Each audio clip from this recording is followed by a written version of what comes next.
This episode is brought to you by Little's Lawn Care. Little's Lawn Care is the all-you-need lawn care people. You need your yard mowed, you need your leaves blowed out of your yard, you need your gutters cleaned out. Contact Little's Lawn Care at 276-698-5104. Again, that number is 276-698-5104. You can text them and you can call him. His name is Brandon Little. He's an incredible person, and be sure you let him know that Tyler sent you. And we're live! Happy Monday evening. I had to think there for a second. We're a little bit off schedule again, but if y'all are tuning in, we sure do appreciate you. This is Tyler's Talking Sports. On the other side of the mic, my brother from another mother, Tyler Hess, and myself, Tyler Castle, bringing you Tyler's Talking Sports. And this episode is the Battle in Big Stone and Saturday recap. Battle in Big Stone was a big one. Before we go any farther, I just want to let you know you're a little quiet. Little quiet. Yep. You sure it's not... Yeah, you were really loud at the beginning, and then you went, really quiet. See, that's what your mic was doing the other day. I think we're good now. I got the volume up. I think we're good.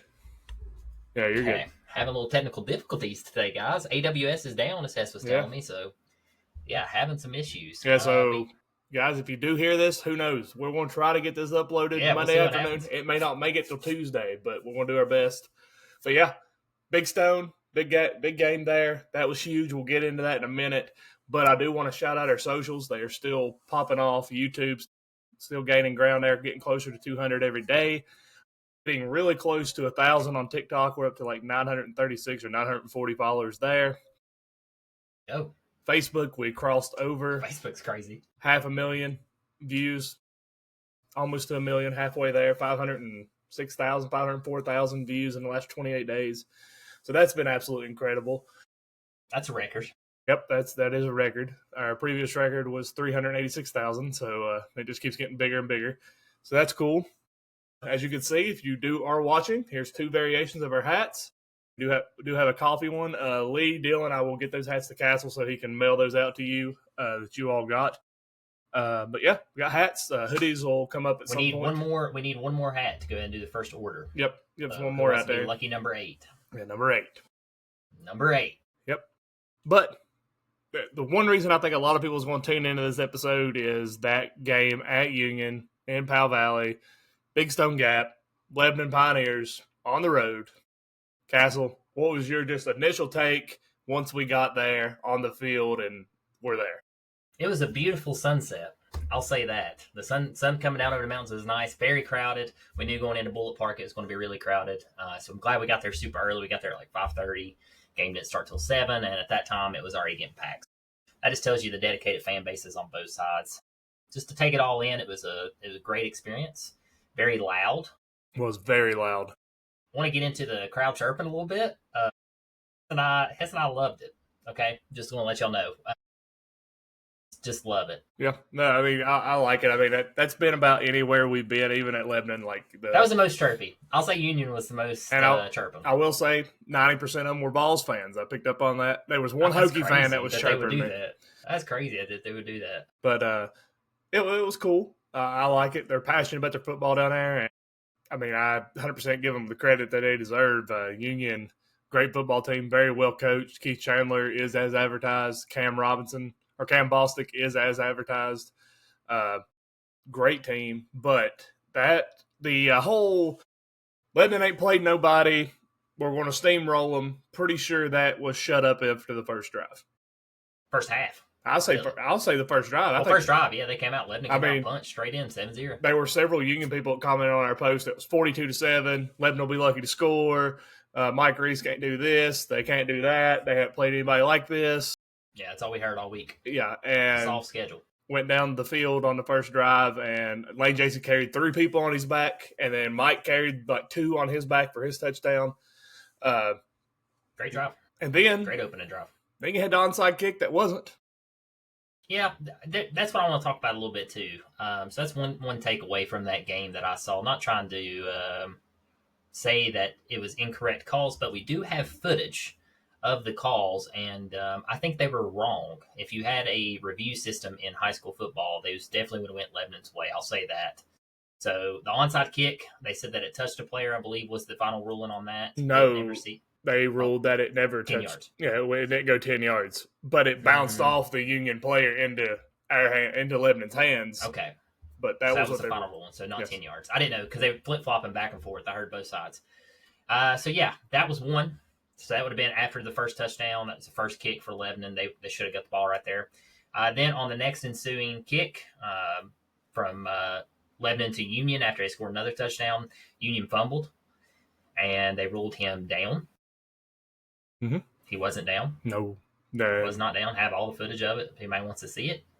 So that would have been number 2.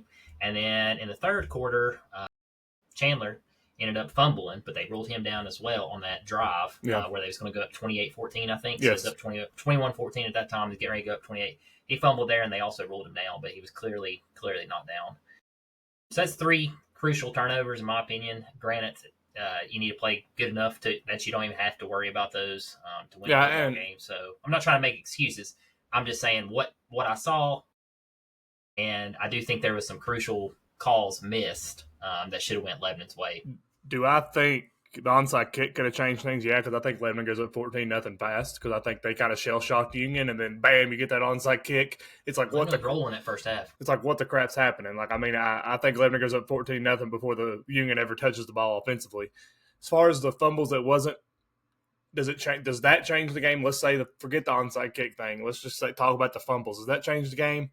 I don't think it does because Union was just wearing them down. I mean, when you got 66 kids on your roster and Lebanon's got 26, and Lebanon is Union has substitutions for their offensive line and their defensive line, and they're not playing both sides of the ball.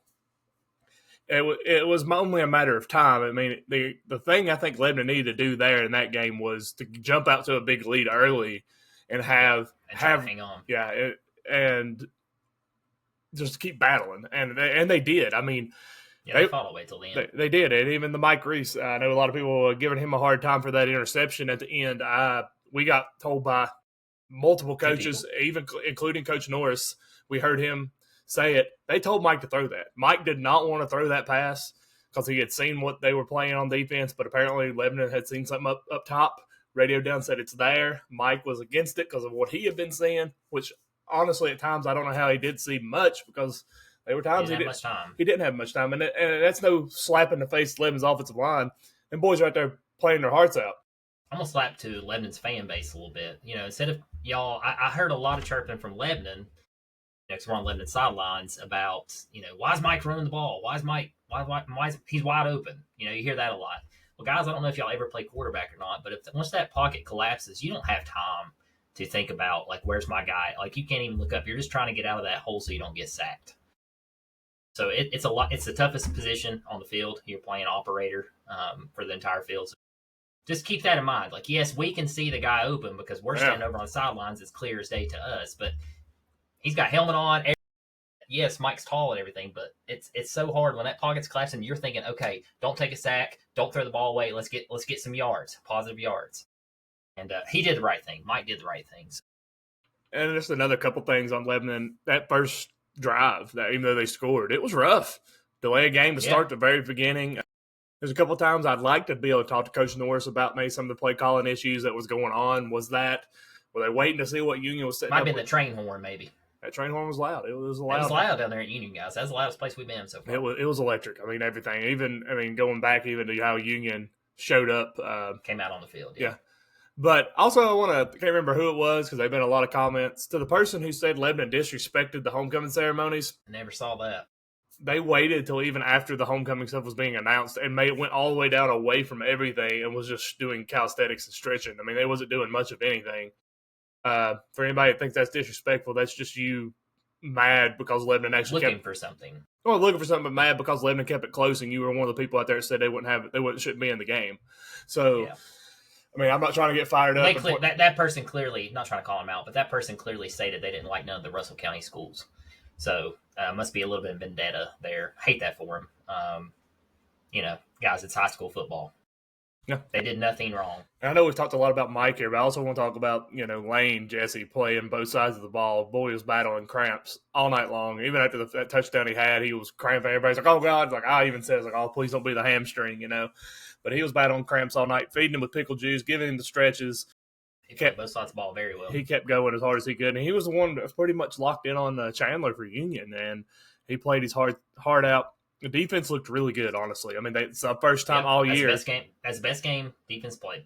That's the worst rushing game that Keith Chandler's ever had. He rushed for. I think he had 71 or 6. Coach North say? I got the stats 71 right or 61 yards in the first half. Somebody hasn't looked at our notes because I got the stats right here. Oh, no, I haven't. I've been busy today. We held Keith Chandler under 75 yards rushing. 71. See, I was right. I don't need notes, Hess. Yeah, there. They did give up 217 yards rushing on 33 attempts, which that was a lot to do with Cam Bostic. Second half, yeah. Yeah. It happens.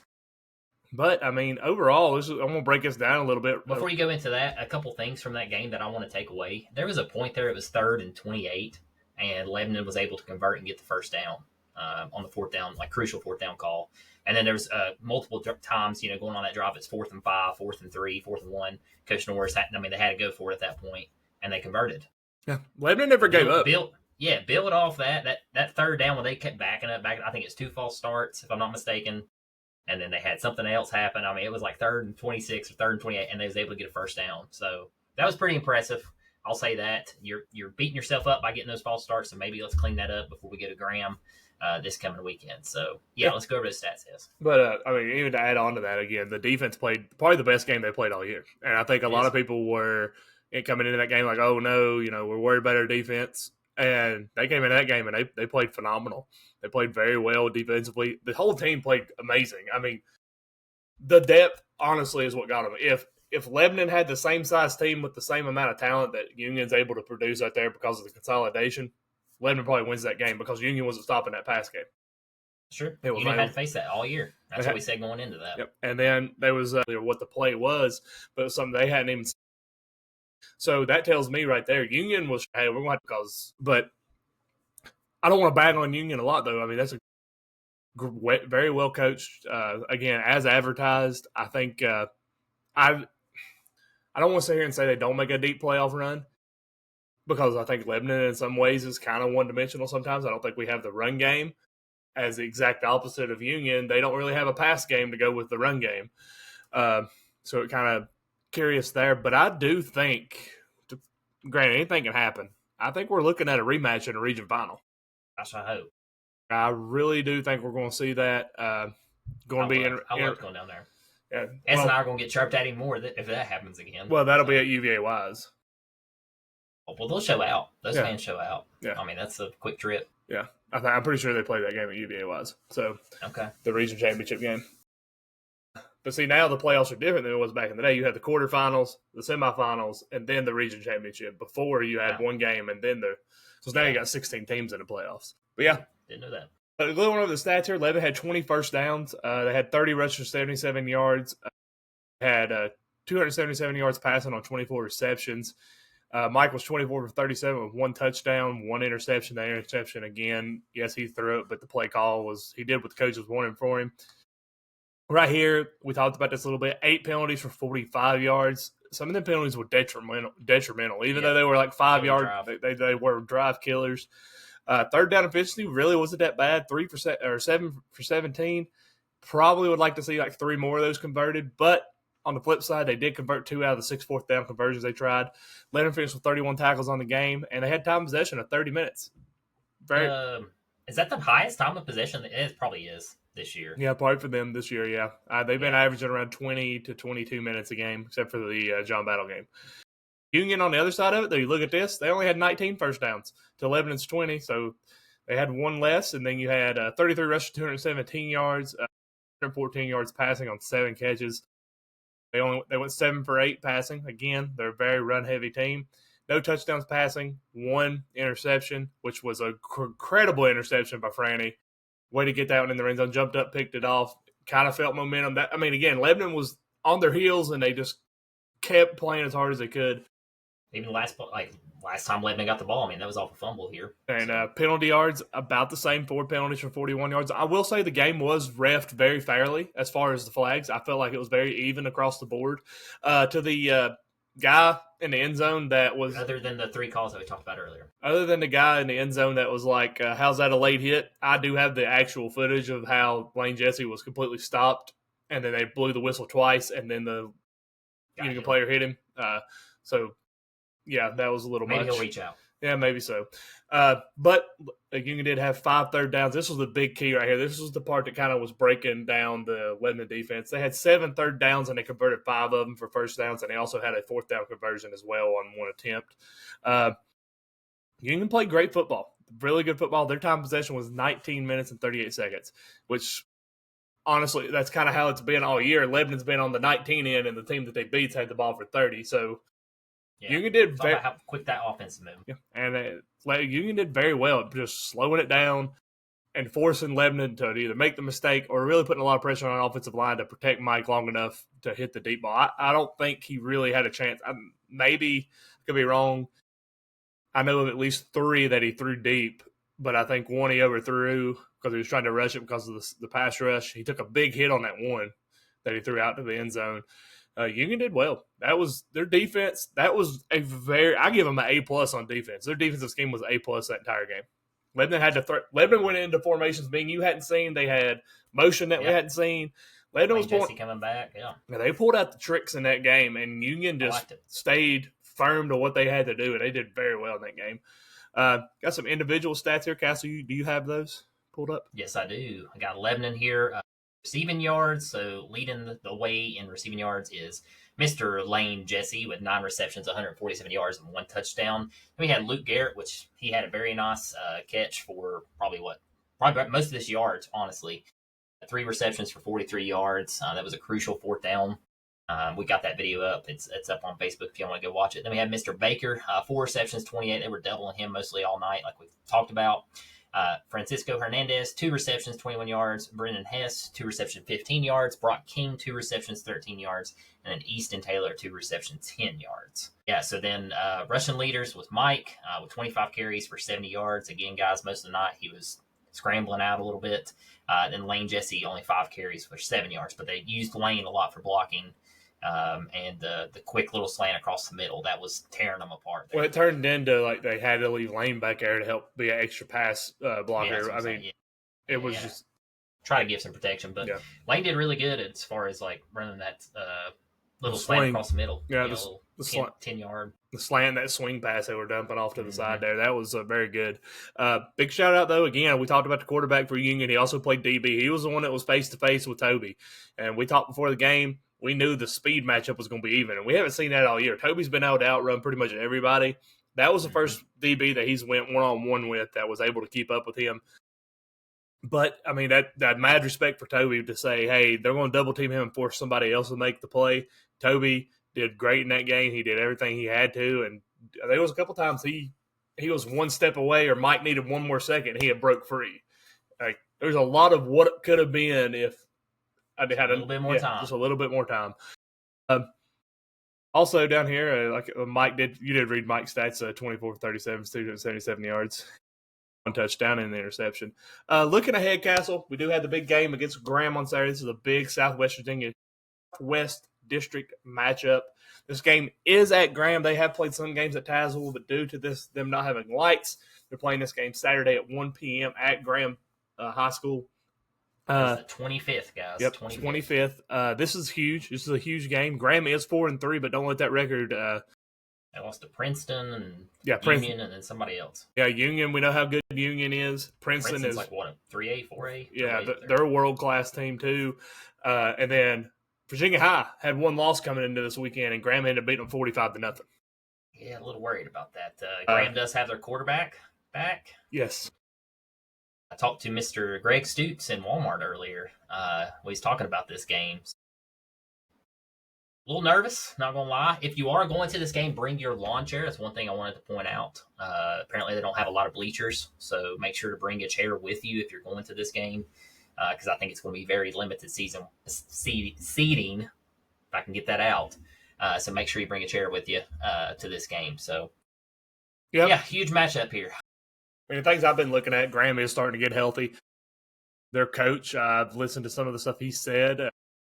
They're ready. They're preparing already for Lebanon, looking ahead to it. You'll hear the name Bradshaw a lot. You're going to hear the name Bradshaw. If you don't know, that's Ahmad Bradshaw is one of his one of his kids. Graham's a good football team. They're very similar as far as physicality to Union, but they're not as dominant as Union, and they don't have the depth as much as Union does. They're a pretty big squad, but I think Lebanon could win this game. It's got to refocus. Lebanon's got to come in and refocus, get back to what their winning ways, and kind of just use I think Coach Norris said it. Use Union as momentum. Yeah, use it as momentum. Use it as a stepping stone and say, hey, look what you did. Look what almost could have been going into this game against Graham. I don't think they need to be intimidated by Graham, but I do think they need to be ready to play some good football because Graham's going to give them everything they want.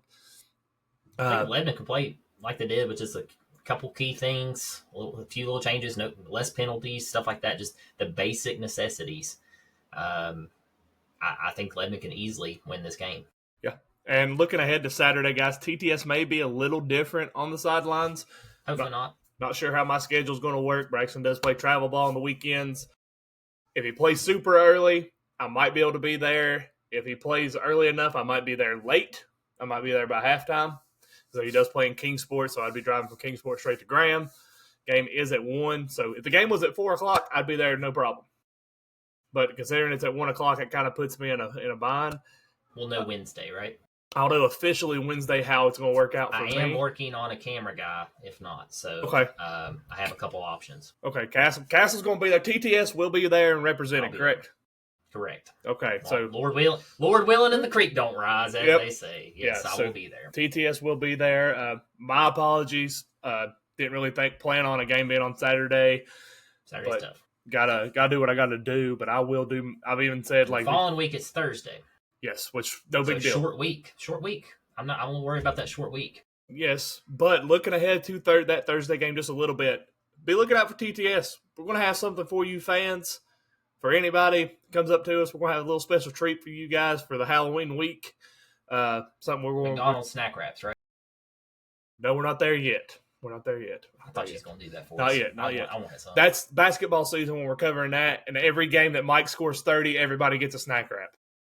Dude, wouldn't that be something? Do it like the stadiums where it's like if this guy makes both foul shots, yes, you get like free Chick-fil-A. Yes. Yeah. Yes. That'd be hilarious. Not to get off subject anymore here, guys. We got some big plans for this winter, and we're going to keep it under wraps. We're liking what we're doing. We are, and we're going to keep it under wraps a little bit because copying somebody is the greatest form of flattery, and we want to do the best we can to give you all originality and show you guys what we're about. And I think our fan base here in Lebanon and parts of other people in Southwest Virginia, even people that's followed us from Union, Richlands, Royal Retreat, kind of see what we're doing. And we do it for the kids. We do it for these communities and this area to get it out there. And we're having fun. We are having a blast, but we want to make it known that it is ours and our content is us. So we got big plans this winter. It's going to be electric. It's going to be awesome. Looking really forward to it. But looking ahead to Lebanon Graham, it's going to be an awesome game. I will give my score prediction later this week. It's going to be there, guys. We got to have some faith. TTS can rally together. All of our fans can cheer on Hess for good news on Wednesday. Even if you got to come a little late, that's fine. Being late is probably my best bet. Yeah. If he plays 9, then the next game's at 10:30 or 11. I could be there late. If he plays like he did this past weekend, where we play at 10:30 or 9 and then 12:30, I have no shot unless I get there at halftime. But I'll know Wednesday for sure. But TTS will be there, be represented, so that's all that matters. After the high school stuff, guys, after Friday night, which me and Castle had an absolute blast. We've enjoyed high school. We did have some big games in college football. We had one going on while we were down there. And that's his first one. Castle, take it off. Yeah, Dylan Wall. Shout out Dylan Wall for keeping us updated on that one. Louisville gets the upset of the top 5 University of Miami. I think they were ranked 2nd. Is that correct? Yes. They were 2. Yes, 24-21 at Miami. This episode is brought to you by Next Level Fitness Club in Lebanon, Virginia. 1806 East Main Street, Lebanon, Virginia, 24266. They are a 24/7 gym facility, 24/7 tanning. They also offer certified personal training and certified functional fitness classes to fit all needs. If you're in the market for a gym membership, this is a great place to hit up. Hit up Ethan, Tyler, or Jordan at any of their numbers, and check out their website at www.nextlevelfitnessclub276.com. Miami. We had here Miller Moss, if y'all remember him, a transfer. And I were pretty high on him going to Louisville. Kind of, picked Louisville as kind of like a little bit of a sleeper team earlier in the season. Miller Moss went 23 of 37, 248 yards, 2 touchdowns. And then the sloth over here, Carson Beck, he went 25 of 35, 4 interceptions, 271 yards. I saw a compilation of him the other day. It was the worst interceptions over the weekend. It was top 5 worst interceptions over the weekend. So apparently he should have had 5 because then all the other 4 were him. He threw a 5th pick, but there was a penalty, so he got out of that. So he actually threw 5. So this might be why Georgia let him go. I think this game right here might have shown it a little bit. I'm glad you brought that up. Glad you brought that up, buddy. I've heard that all over. This is why Georgia let him go. I'm glad you brought that up. But yeah, guys, Carson Beck that was a rough game for him. Was the worst of the season. I just hurt his Heisman chances. But one thing I wanted to point out on this, I know we've bagged on Mr. Beck here, who actually threw the last interception to end the game when they was in field goal range. So yeah, rushing yards. Fletcher Jr., where was he at all game? He led Miami with 18 yards on the 8 carries. But then you got the stud wide receiver, Tony. He had 135 yards on 9 receptions. So, yeah, Miami does fall. Miami does fall. I had it. I'll say this again. I don't think we see an undefeated team going to the national championship. I'm guessing I've seen this message that popped up on our thing. Or is that what you're talking about? We got the information about the chairs? Oh, no. I was like, Mr. Stutes actually told Okay. me. We have I'm pretty sure from Union. They said advise Lebanon fans to bring chairs Saturday. Graham's new stadium has very little visitor seating unless you bring some in. If y'all bring a crowd size y'all brought Friday, you will need them. Thank you for that, Union fan.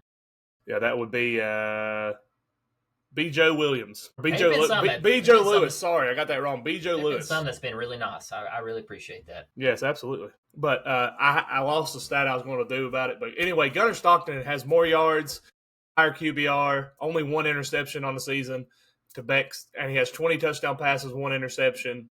Beck has 11 touchdown passes, 7 interceptions. I cannot remember the yards, but Gunner's one game. Golly. Gunner's Can you imagine? Gunner's got 1,900 yards passing. Beck's got 1,700 yards passing. What was Miami favored in this? 21. So he pretty much single-handedly lost them that game. Yes. His Heisman stocks plummeted in this game. Yeah, that's what I'm saying. It's gone. Yeah. Got beat. That sucks, man. That sucks. Well, there's the Beck that we know. Finally happened. Yeah, I mean, again, that's what happened at Georgia last year. He would get into a game, he felt like he had to force everything, and that's when the wheels completely came off of it. But, I mean, Brian Brohm, great coach. Hearing some chirping that Florida is looking for Brian Brohm. Heard that. So I was going to say, finally hit me. Ice Age. His name's Sid. Sid, That's what he is. Yes, Sid. Yes. Y'all go watch Ice Age and then look at Carson Beck. Obviously, I'm a Tennessee fan, so I can dog on Carson. We're going to talk about Tennessee in a minute, guys, so don't worry. You can come back at it here in a minute. Another big game here. Had a big upset here. Did not see this one really coming. Minnesota hosting, at the time, number 25 or number 24, Nebraska, and Nebraska didn't. They were husking corn back in Nebraska because they didn't show up. They do what they do when they get ranked. Yes. They lose. Yeah. They've done it every time. Yeah, at least the last couple times that I remember them being ranked. Minnesota won this game 24-6. Dylan Raiola, Patrick Mahomes 2.0, had a terrible game, 177 yards, 17 for 25, no touchdowns. Just to beat it off, let's go ahead and say I don't have to read the stats for Nebraska. They didn't score a touchdown in this game. All field goals. Yep, 2 field goals. 24-6. Wow. Minnesota. The Gophers. Are the Gophers no. What's the Gopher record? Bad. I thought it's bad. Yeah, they're like 2 and something. Or 3 and something. Picked Nebraska. I think 99% of the country picked Nebraska. This is not the same Nebraska at all. Yeah, it just makes me wonder if Matt Rule's on the hot seat. Second loss? Yeah. Third loss. Yeah, second loss. But, I mean, after last year. Yeah. going into Gotta this do it year. again this year. The way college football landscape is now, I mean, Wouldn't that be something? I mean, it makes me wonder, like, if Kirby can't beat Alabama Guys, anymore. there's a bunch of open seats right now at some big schools. We got some more news to go over too. Yeah, but I mean, that's just what I'm saying. Like, if Kirby can't beat Bama and then we lose a game at Tennessee, I mean, that's the way it is now. That's getting fired. I mean, that's why they've talked about Heupel maybe looking elsewhere. That's not with Florida State. They can't afford the buyout right now. And it's $100 million for his entire staff. Yes, they can't afford the buyout right. His is $21 million, and then the rest of his staff is $80 million. His is $21 million if the donors donate, but if not, it's $57.3 million. Correct. And to buy out his staff and get a whole new staff, it's $100 million. Yeah, but Norvell himself could be 57.3. It's the highest buyout in the country. Oh, what was James Franklin? Wasn't he the second highest? It was $50 million. $50 million. 50. Okay. Yeah. Wow, guys, telling you. Let's go. Let's start coaching, man. Let's try to get a college coaching and then do terrible at some big university and get fired. Everybody dog on us, and then we just sit back. I like what Aaron Murray put on Twitter. He tweeted out, "Man, I went the wrong way. I should have been a college football coach and got fired." Well, somebody tweeted and said, "What you need to do, since you have a college background, is say you want to start coaching and go to Kent State, turn Kent State around, have one incredible season, get hyped up, and go to one of these big schools, and then don't give a crap about it." Yeah, just be terrible. Yeah. Then forever, you'll be the guy who turned the program around at Kent State. You'll have a great legacy, but then you have all the money. Yeah, that's true. I like it. I like it. It seems to be the theme. Yep. And keep us on rolling here. Texas A&M traveled to Arkansas, and I've been high on Arkansas since Pitino took over, and I've been kind of just mid on A&M all year. I do not think they're a top 5 program. I barely think they're a top 10 program. But they did survive this game. On that. Yeah, I think the wheels come off of it this week too, though. With who they got, I think A&M goes down to Pooper this weekend. We'll see. Yeah, Mateer is going. Oh, every time I've circled somebody, they've lost. Mateer is going to shred them this weekend. Maybe. Yes. Is his thumb healthy? It don't matter. It does matter. Spin rate was a big deal in that Texas game. But the big thing is, though, you better hope they don't win because then they head to Neyland the next weekend. Oklahoma, that is. But anyway. That's too far ahead, Hess. Yeah. But yeah, Texas A&M ends up escaping this game 45-42. They had a 3.5 hour rain delay in this game. This game started at 3:30 and didn't end until 9:30. Jeez. Marcel Reed played another great game, 23 for 32, 3 touchdowns, 280 yards. Green for Arkansas, still doing what he's been doing. Taylon Green. Yes, 19 for 32, very similar to Marcel Reed, 256 yards, 3 tutties. Washington Jr. has been an absolute workhorse for Arkansas. It reminds me of Darren McFadden back in the day when Pitino was there the first go-round. But yeah, 16 carries, 147 yards. I mean, you look at the stats here, Arkansas should have won this game. Yeah. But A&M did A&M did just enough to win. It's crazy though. Arkansas's literally back-to-back weeks with Arkansas because they gave Tennessee a run for the money. Yeah, they lose. Imagine 7 3 end up being like 3 or 6, 4 something like that. It's 35-31. So like a touchdown away from beating two ranked opponents. Yeah. Wow. I think SEC's overhyped. I'm gonna say it right now. I said it all year. I have to, but I'm just gonna clarify again because everybody always says we're SEC biased. Nah. Each week I'm like ESPN is. I mean, all right. Here's the deal, guys. If they are, what games do you want us to cover? Because we cover the big ones that come on national broadcast, national television. So we're following what the national media does. We don't have enough money to sit here and say this is the big game. We can cover App State, dadgummit. We can. If Hess and I were there, they would have won this weekend. By the way, I noticed you didn't have them on the notes. It hurt my feelings because they had to win. But Hess sent me a message too because I was at Dollywood and Hess sent me a score and I was like, oh heck yeah! And it said at the bottom it said end of fourth quarter and at the top said end of third quarter. So I thought it was end of fourth quarter. I thought App State won, so I was pumped. And then I found out that they lost. Yes. I was pissed. Like all my teams lost this weekend. 4 years in a row they lost to Coastal. That was crucial. And then they had the brawl at the end of the game. If y'all had seen the video, Sunbelt Syndicate, they have it. Coastal tried to plant the flag on the A. Didn't go over well. Yeah, sorry, I didn't mean to get off topic there, but I'm curious what other games, they want us to cover because this is like all your big stuff. Yeah, it is. I mean, I'm just going down the list of the big ranked matchups. Another crappy 2 SEC teams here. Ole Miss And Georgia. Yeah. Ole Miss traveled to Georgia. We know what happened last year. Didn't happen this year. Georgia survives 43-35. Yeah, big heck comeback. Of a game. Heck of a comeback from Georgia. Georgia's defense, I swear. They just know second half. They look like Union second half. Well, yeah. I mean, Alabama, they gave up 15 total yards in the second half. Kentucky actually got 40 yards against them, and then -1 yards for Ole Miss in the second half. Yeah. But this was the Heisman moment game for Gunnar Stockton. They have actually put him number 2 right now in the Heisman behind Mendoza for Indiana. Yeah, they got him number 2. He's got the second best QBR in the country. All I need is Gunnar Stockton to win the Heisman. That is all I need. Hey, he is the. Then I'll never hear the end of it from you. You'll be all right. Stockton, though, is the number 2 quarterback overall in the country based off stats. QBR is number 2. QBR is second. Passing yards is top 10. But anyway, 26-31. Should be. It's what, 35? 23. No, he's older than that. No, surely. No, this is his 23. Yeah, like 24. No, he's not a holdback or anything. Oh, okay. No. He just looks older. That's why it's when you raise cattle on a farm. Dude's been working his entire life. Yes. I would guess like coal mines or something. My God. Nope. But, yeah, he played really good. 26-31, 4 touchdowns. Also had a rushing touchdown, 5 total touchdowns. He had 70 yards rushing as well. Nate Frazier, 17 carries, 72 yards. On the other side of the ball, looked really good. Georgia had a tough time stopping him when they were running with him, but they went away from running with him and started trying to run with Lacey. And that's the big thing here. Yeah, what did he finish with? Under 40. Under 42. Yeah, but Chambliss, 19 for 36, 1 touchdown, 263 yards. Ole Miss was in this game. They were flat dominating Georgia. Georgia was having a tough time stopping the quarterback run. They were good with stopping the running back run, but they could not stop the quarterback on the scramble. But like you said, the second half adjustments Georgia made, Lane just bit off a little more than he could chew. I did like Lane telling the ref to make sure that he knew that this was him clapping.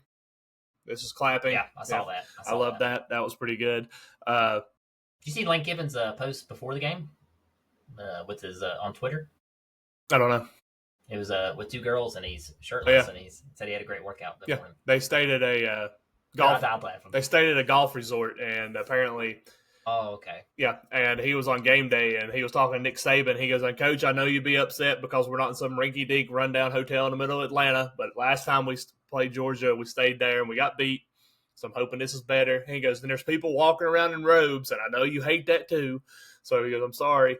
But I do like the big thing about this game. Again, Georgia did win this game, but I love the friendship between Kiffin and Kirby Smart. Those two are like, I feel like it'd be like me and you if we were coaching on opposite teams, because you could just tell the friendship's there. Kirby did thank Kiffin for playing him the way they did because he said he was able to burn some more calories on the sideline than he normally does. So that was pretty cool. But yeah, I mean, Ole Miss. They were throwing shots at each other. They were. It was fun. Georgia, though, they moved up to number 5 in the country. I didn't put the AP poll up here, but they did move up to number 5. Indiana moved up to number 2. Ole Miss is still top 10. I think they're 7. Vandy was the biggest one that kind of moved up. Vandy is now 10th in the country. So Vandy is hosting game day this weekend. Game day will be there for the Missouri SEC school for the Missouri game. So again, we're the biased ones, but look at ESPN. Yeah. Golly. But that's everyone but one. Right now, we're in what, week 9 now? Yeah. On week 9. Yep. Right now, even though Georgia won this game, if the SEC stopped today, the SEC championship game would be Alabama versus Texas A&M. Georgia would have a bye week going into the playoffs, and I think that bid's better than playing the SEC title. Absolutely. But speaking of Alabama, big game in Tuscaloosa, third Saturday in October, was an absolute barn burner until it wasn't. Yeah, I was listening to this one on the radio, and wasn't too good. Final there in Tuscaloosa, 37-20. I will say that Tennessee they beat themselves. They did what they do on the road. They were in this game. I do want to point this out. You said no one would pass for over 200 yards against Alabama the rest of the season. Well, Joey passed for 268, even though he had a very, very crucial interception, pick 6. So instead of going in at half 14-16 or 10-16 or heck 7-16, not even scoring, they ended up going 23-7 because he threw a pick 6 on the 1-yard line. Well, I need to clarify though. I was talking about net passing yards. So you add the interception in there, it takes out the 99 yards. So he's totally. under. Yeah, Yeah, you didn't specify that Yeah. till just now. Yeah. So Net just want to say passing. that I'll go back and find that episode. I think it's like 3 weeks back. I'll find it. I'll see what you said. So yeah, 28-44, 1 touchdown, 1 interception. Not his best game at all. But you said he was struggling with his neck. I didn't get to actually watch the rest of this game. He took a shot to the back of his neck. He was running the safety. ball. Safety kind of fell on the back of his neck, and from that point on, he actually went out. Merklinger was warming up, ready to go. Heupel went and got him out of the tent, got him out there. He was struggling that drive. You could tell he was super stiff, like he couldn't turn to see anything. But they were working on it, massaging it. He was in the tent like 4 consecutive 3 and outs and stuff. He was back in the tent. They were working on the neck. But, yeah, he took a helmet. Like, it was inadvertent. It was accidental. It was a guy tackling, and the way it kind of hit the face mask of the Bama player kind of went right there, right where his neck was bent, and he was just stoved up. It's like it pinched a nerve or something. Yeah, one thing I was happy to see was Bishop get back in the hundreds. He did have 14 carries. If you are looking to replace a vehicle for a newer or more reliable vehicle, there is no better person to see than Brian Long at Wallace Imports of Bristol, Tennessee. He puts his customers first and really cares about helping achieve your dreams of a new car. Wallace Import has 3 new car brands in VW, Kia, and Subaru with over 200 pre-owned vehicles. If you're looking for something specific, good chance he has it. Good credit, bad credit, or no credit, he will do everything he can to get you and your family in a newer, more reliable vehicle. Contact him at 540-355-9921 to schedule an appointment or come see him at 320 Volunteer Parkway in Bristol, Tennessee. Let him know that Tyler's sent you. 123 yards, a very nice 44-yard touchdown there. 2 touchdowns. And Braylon Staley. It's not Brandon Staley, just to let ESPN know. It's Braylon Staley. 10 receptions, 92 yards, 1 touchdown. Excellent game again. That's back-to-back weeks for him that he's stepped up. Gibson Sampson, don't matter. He won again. 253 yards, 19-29, 2 touchdowns. One thing I was happy to see. Leading rusher with 49 yards, Bernard, 4 carries. And wide receiver. Tennessee's rush defense actually looked good. Yeah, they've been struggling all year, and they finally turned it on there, but couldn't stop the pass. Brian Williams had a day, 5 receptions, 87 yards. I heard his name like every time. It felt like, yeah, hats off to Alabama. I think if we don't have that interception, it would have been a much closer game. I think it would have came down to the final 30 minutes because Tennessee, in my opinion, as Dave Portnoy has put up there, Tennessee did score that last touchdown with 14 seconds to go. I think so. The ball crossed the plane. So it should have been 28-37. But I think that was for betting purposes. I think he had a bet on that. Yes. Yeah, because it don't matter. What's a touchdown anymore? What's a catch anymore? Nobody knows. Nobody knows, but I watched film on it, and it looks 100% like a touchdown. Is it the same as the Auburn play for Georgia? No, he crosses the plane with the football. So why didn't they roll a touchdown? I haven't seen this play because I quit watching. I don't know. I was pissed. I turned it off. I don't know. Yeah, what was the play, though? Was he like getting tackled? Or were they jumping over the line? He's getting tackled. Yeah, he's getting tackled, but the ball was already across the plane. What did they rule? Ruling not a touchdown. Down, short. Did they rule a touchdown on the field? Well, I don't know. I was just curious. Like, did they rule a touchdown on the field? I just seen the picture, and I was like, "Oh yeah, that's a touchdown." But I'm not trying to be one of those Vols fans, so too late. Because again, it don't matter. Your whole fan base is that way. Yeah, not all of us. Hold on, I want to see if I can find a picture. Yeah, pull it up. Yeah, it was tough to listen to, man. Well, here's my thing. Hollywood, and then I had to listen to that crap all the way. Well, here's my thing. And two, I want to tell people this. So when Joey threw that interception, I actually lost service for like 10, 15 seconds, so I didn't hear it. And then all at once, I hear the radio announcers come on, and then they go 23-7 after that interception. I was like, "What the heck just happened?" Okay, so, I can't terrible play call too. I can't find it right off the rip. I don't want to hold much time. But my question is Josh Heupel in the hot seat? No.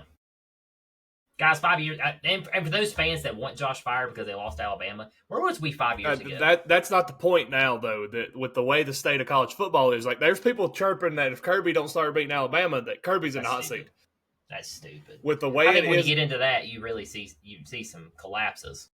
Well, a lot. I was reading an article. Stupid. And for 5 years ago, we was losing like 56, 63-0, 56-3. Like, we knew going in that game that was going to be a beatdown. At least now, when we're going into these big games, we're like, hey, we might have a chance. we might have a chance. Well, I was looking today, I was trying to find stuff to talk about during the show. A lot of newspapers around the Knoxville area are slamming Josh Heupel in the play calling. So they're getting sick of the terrible play calling, the inconsistencies, and how on the road it's like the moment's too big for him. And I mean, you're seeing that. I've seen that from the All Tennessee, and I've seen it from How many losses Heupel got since he got there? How many has that made now? 7 total? maybe 6? I don't know. He had that the first year. He had what y'all do 9-5. Okay, I'm forgetting about the first year, but I'm just saying, past few years, he's done very well. He's had 2 with 10-win seasons, made the playoffs. Guys, chill out. Chill out. Who else you gonna go get? You gonna start that coaching carousel again? I mean, you can go get James. We saw how it went last time when we got rid of Fulmer. It took us 20 years, 15 years to get back to here. Well, here's the thing. I think I was reading a lot of people are comparing him to. Gosh, they're comparing him you to. Rile me up, man. You get me riled up. They're comparing him to James Franklin because he can't win the big game. He has won big games. Right now, though, he's 1-2. He's 2-10. He's 2-10 against AP top 25 opponents, or AP top 15 opponents. Sorry, too early. Just ask. You fire him. He's still building. I mean, He's got a good looking class coming in next year. He knows how to build players. I think he's a great coach. So I really do. I mean, it's a bunch of chitter chatter. Too early. But I mean, that's where we're at now. I mean, DeBoer was in the hot seat for losing just Florida signed a contract State. extension. Why in the world would you fire him now to put us in more debt? So did James Franklin. James Franklin signed that contract. That's why they got that buyout. Mike Norvell signed his contract extension. Billy Napier signed one last year. It's how come he didn't get fired last year? Billy Napier won Saturday night. He won. Beat Mississippi State, and he said he's going to go eat some dinner and take in the day and see how the tomorrow goes or something like that, and then they fire him next day. Yep. Which they're saying Lane Kiffin, watch out for that job. In other words, if you have a coach, and then too, I saw the Tony Vitello news that was going on all day Saturday. Apparently, that's false. It's not false. He is in contract negotiations with them, but he's still doing his duties as a Tennessee. But he's still doing his duties. Yep. So him and Buster Posey are big buddies, and apparently it's just hard to tell, honestly. Apparently, Vitello told Buster Posey, "If you want a coach that can beat the Dodgers, I'm your guy." And they've been hanging out together. He'd been to spot him at several Giants games together. So, but I don't know. He'd be the first ever college manager to jump into Major League Baseball. So, a rough day for a Tennessee fan. I'd hate to be a Tennessee fan. Hey, you could be a Texas Tech fan. They ended up losing 26-22. Upset. Sam Levitt have a game. About time. Took them all year. Yes, it did. It took him all year to finally get to this point. Texas Tech you lost one. One thing I noticed here, where was Dickey at? See, I called him out last week. Look what happens. Called him out last week. So who do you want to lose this weekend, guys? Let me know. I'll call them out. Yeah. They will lose. I mean, big thing here, though, is I'm really upset at the NCAA for fining them for throwing all the tortillas on the field 2 weeks ago, and now the school has had to ban them from throwing. They've been doing it for 20-plus years. And now you're telling them they can't do it anymore. So that sucks. NCAA's ruining college tradition. The NIL, the way the money is, the way it's all about driving money is ruining college. We're never going to have another Nick Saban, Joe Paterno, Frank Beamer, Phil Fulmer, Mark Richt. You're never going to have a Bobby Bowden. We're not going to have that coaching anymore because you're going to look at Josh Heupel's going to end up getting fired. Kirby's going to end up getting fired because they can't win a big game. And I hate the way the state of college football is right now. It's absolutely. That's what I'm saying. You're just going to go down the coaching carousel again. And 3-4 years from now, you're going to do the same thing. Yeah. I mean, that's what it is now. It's how it is. It's all driven by money. That's stupid. But I was kind of shocked by this game, though. The Texas Tech losing, I did not expect 26-22 is final on that one. I don't know if we said that. So 26-22. Sam Levitt, 319 yards. Hammond led the way. He's a quarterback for Texas Tech. Led him in passing and rushing. He had 167 yards passing and 47 yards on 15 carries.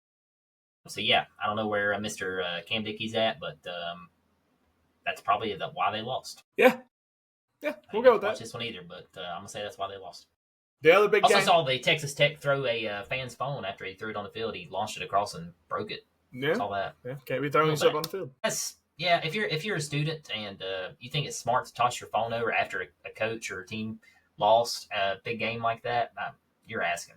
Yeah, you're asking. You're asking for it. And the final big game from this weekend, which now this team is hosting, game day. We talked about it. Vanderbilt hosted LSU, and Vandy ain't coming away with the win here. This game score shows it was close, but honestly, Vandy was up big at one point here. LSU 17 or 31 something. Yeah, they were up pretty big on them.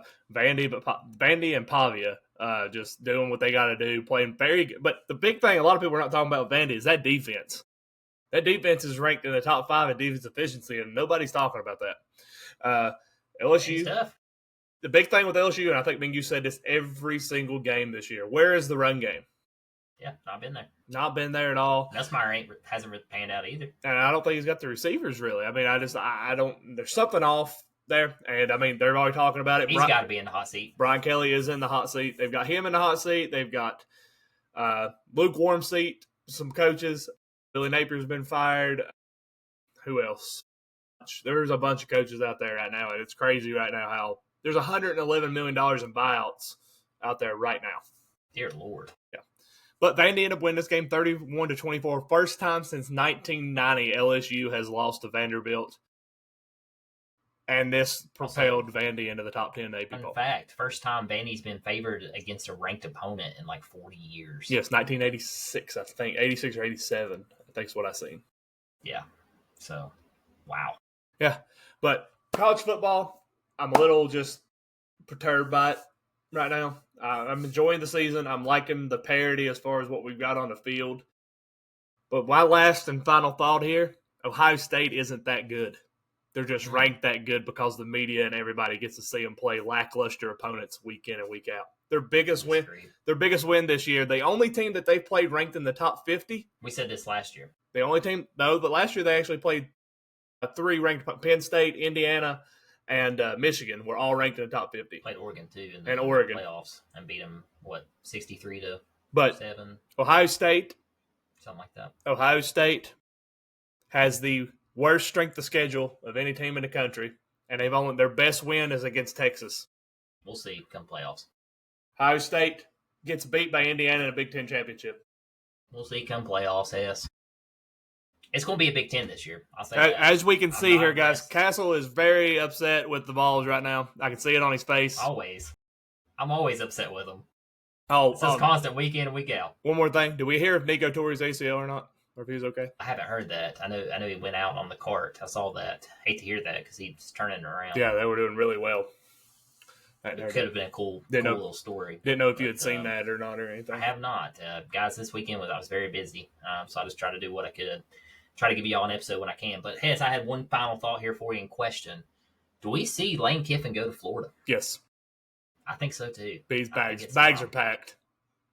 That we've been talking. That's been chirped around for like 3 or 4 years. That's a premier, place for him, and that would just heighten the rivalry between Georgia and Tennessee. It fits his personality. Nothing against Oxford and Ole Miss. You put Lane Kiffin in Florida, and that would be fun. That would be fun. It's going to happen. That'd be intense. And if they don't get Kiffin for some reason, Ole Miss says, "Hey, we're dropping a bank," and he stays there, James Franklin will have that job at Florida. I've been seeing a lot of rumors James Franklin's linked to Arkansas. Right now, we did post on our page. Nick Saban is apparently linked to the Florida job as well. The donors are trying to pull him out of retirement. Lane Kiffin is your favorite for the Florida job right now. Jeff Brom, Louisville head coach, is number 2. James Franklin is number 3. Eli Drinkowitz is number 4. Marcus Freeman is the 5th favorite at plus 800, but he's also the favorite for the Penn State job. Apparently, shout out Notre Dame getting a big win. Yes, Urban Meyer made this list as well.